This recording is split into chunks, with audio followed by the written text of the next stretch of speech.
Guys, may ipapaliwanag ko sa inyo at ipakikita kung paano nagateknik ng para makatipid ng tiles, no? Ng tiles. Ang pagkating kasi ng tiles, kailangan kasi makatipid tayo, ginagamitan ng ganito. Ito. Yan. Ito pang ginagamit ito sa ng granite. Itong panghasa ba, panghasa. Ngayon, ito ang gagamitan natin dito kasi kailangan yung laylayan maganda, malinis. Tulad nito, malinis kasi pag sinalubong natin ito doon sa laylayan, malinis siya. Malinis. Yan, malinis kanya siya. Okay? Ngayon, ang gagawin natin kasi kung hindi tayo gagamit ng pangasa na ito, ganito, masasayang ang tiles. Kasi itong kinain niya, di ba? Kinating. Ito siya, kinating siya. Ay hindi na pwede na kantuhan natin kasi pangit ang pagkaano. Kailangan mahasa ito. Okay, ganito na ang paghasa. Manood ka ha, watch and learn. Okay. Gusto ko may kayo, may matutunan. Okay? Nga para nakatipid, makakatipid doon sa magpapatrabaho ng tiles. Okay. Kasi tayo ka naman ka. Videographer ho, gawasan. Kasi yung magpapatrabaho, pagka ganito may tama na, siyempre itatapon na yan. Samantala kung gamitan mo ng panghasa, hasain mo ito. Hanggang magbalik sa normal. Sa ganito, magbalik sa normal. Ayan o, nahasa na ito o. Ito, nahasa na ito. Yan.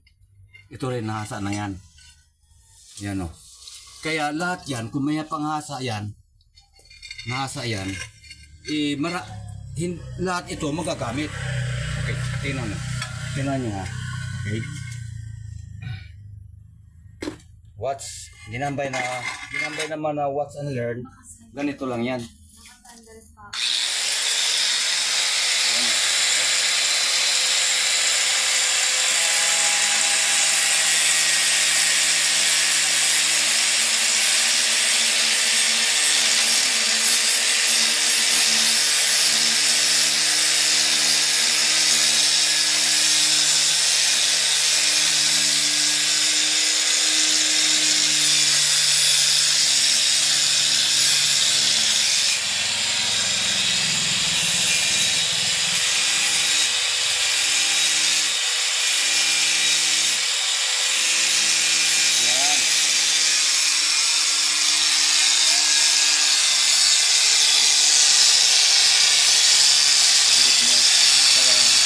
Para mawala yung bunyi-bunyi.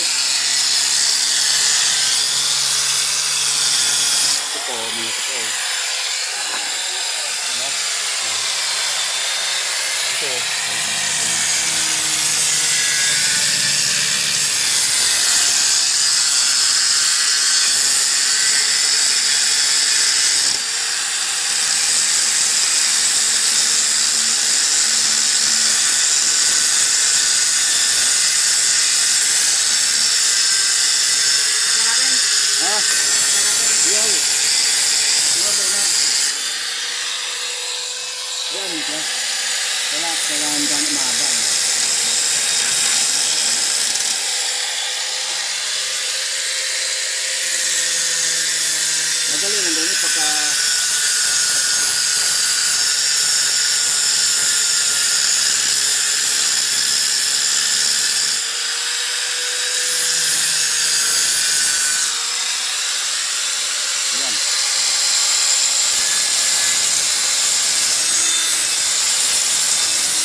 natin.